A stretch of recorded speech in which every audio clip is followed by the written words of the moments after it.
to humanity, God has given many gifts. I think one of the most important is the family. In representation of Mary, our mother, and Joseph, our father, the family can be a very beautiful thing, and vocations can arise from it. You could say I'm an example of this, because I have, I believe, one of the best set of parents that I could have ever gotten in the world. They truly resemble Mary and Joseph, and they're very dear to me.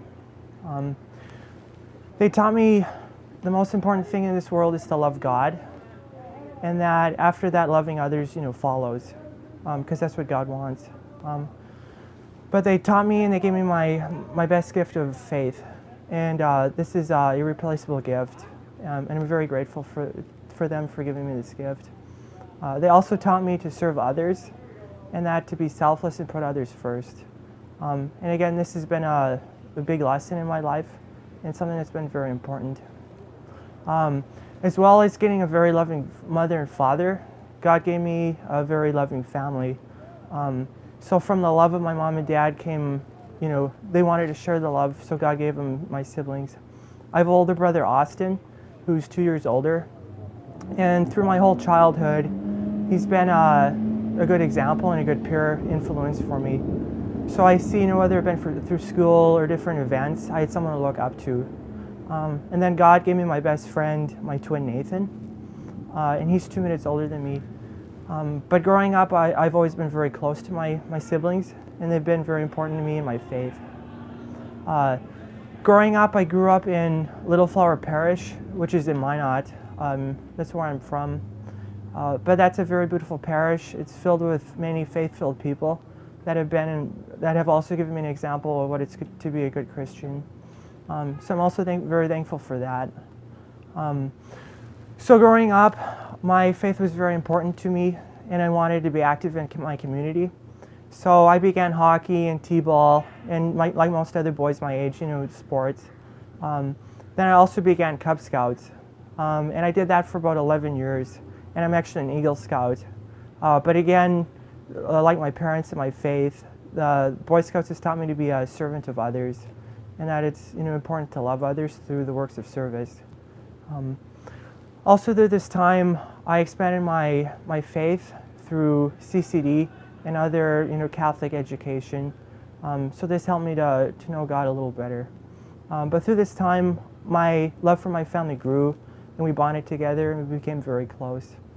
As I progressed in my schooling, and I moved on to middle school and high school, my academics became very important to me.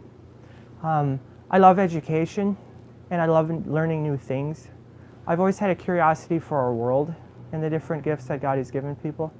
When I got to high school, I fell in love with biology because I find God in life, and through the study of life, it's just one other way to studying God.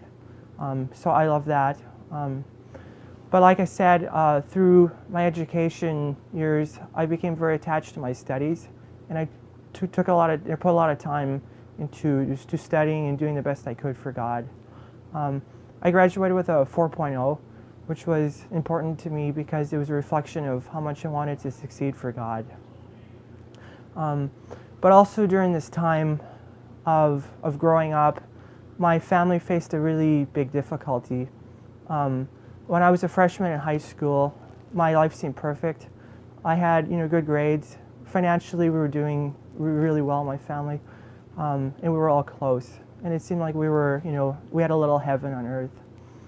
Well, unfortunately, my twin Nathan, he started slowing down, and we noticed that physically he wasn't keeping up with the rest of us, and we weren't sure what it was at first. So we took him to the doctors, and we had him checked out, but we found out it was cancer. So he had muscle cancer and many tumors around his body. So like I said, this changed my life. From a close family that does everything together, to a mom, dad, and my twin gone in Rochester for 6 weeks at a time. And it wasn't just like they were gone, but I understood that my twin was suffering, with chemotherapy and radiation. So this became, very hard for us. But once again, my family got close together and we got through it, one day at a time. Also during this time, I really understood what it means to be a Christian and how we have to take on our cross. You know, believing in God and loving Him is easy when everything goes our way, but our faith becomes really tested when we have to take up the cross and join Him on Calvary, which is the ultimate, love of or gift of sacrifice. So I understood what that meant. But while my mom was gone, I also grew in my love for our mother Mary, and she became my spiritual mother when my mother couldn't be there. Because she was away with my twin.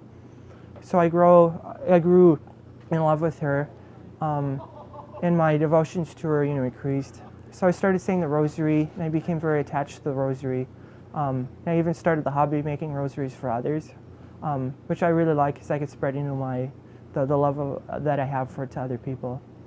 I guess we were all also lucky because we had a grandmother that lived in Minot, and she came and lived with us while my parents were gone. So that helped, to glue us back together. But overall, it was our faith that kept us, going. Well, this continued for 2.5 years, and Christmas came my junior year in high school, and we got the news that Nathan's cancer was pretty much gone, or close, so he was succeeding. So we had a good Christmas, although we were still cautious because we knew it could come back. And unfortunately, that's what happened. So God gave me one more Christmas with my twin. But that January, shortly after, we found out that his cancer came back, and that the doctors in Fargo and Rochester and Minot, they said they couldn't really do much more for him. So he survived about 2 more months with cancer, and physically he declined his health, but at the same time he spiritually bloomed. He too understood what it meant to take on his cross and to offer it to others. Well, he passed away in February 22nd of my junior year. And for the first time in my life, I felt really alone because there was that void, after he left. Because like I said, he was my best friend. Well, then once again, God, was there for me, and I wanted, to get closer to Him. So I began going to Adoration every week. And I just noticed that void, became filled. And at first it was kind of selfish going there, to make me feel better. But then I realized that's what God had intended for me in my life, was to go 1 week, every week and just say, hello, God, I'm here, and get, spiritually nourished. So this continued for another 1.5 years until I was a senior in high school. And during this time, I thought deeper about becoming a priest in seminary. It kept coming to my mind. I had the thought when I was a little boy, and it kind of grew as it grew up, but it was always just a thought in the back of my head. And it was never a deep desire or a potential that I could actually do. But through Adoration, it kept coming to my mind, and it was almost, constant. And I liked the idea of it some days, but other days I had my will that I wanted to fulfill.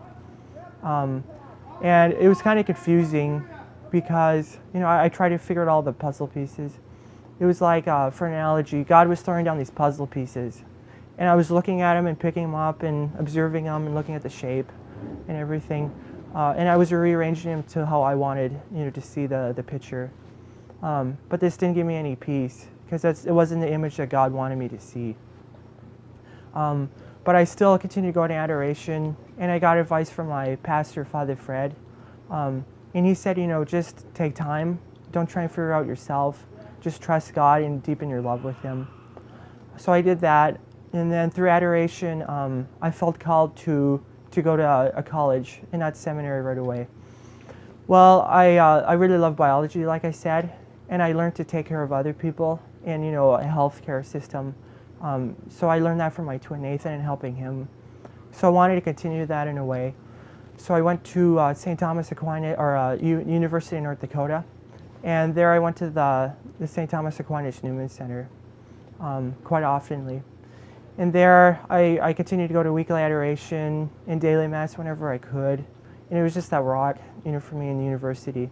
Because, in our society today, we see a lot of people lost in their faith. And, they're obviously searching for something, but they don't, know where to look for it.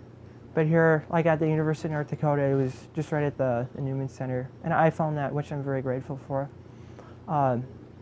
During this time, I also got a copy of Is Jesus Calling You to Be a Catholic Priest by our own Monsignor Richter. And this was very helpful to me. Because once again, I saw it's not about me putting the pieces together in a puzzle, but it's about, it's God showing me, one moment at a time what He wants from me in my life. Also another gift from the Newman Center was spiritual direction. So there, I got that once a month from the pastor down there, Father Luke Meyer. And that was very helpful because I wasn't discerning by myself, but I had someone there to help me. And he advised me, what does God tell you during adoration? In the silence and peace of your heart. Because God doesn't work through, fear or anxiety, but He always works through peace.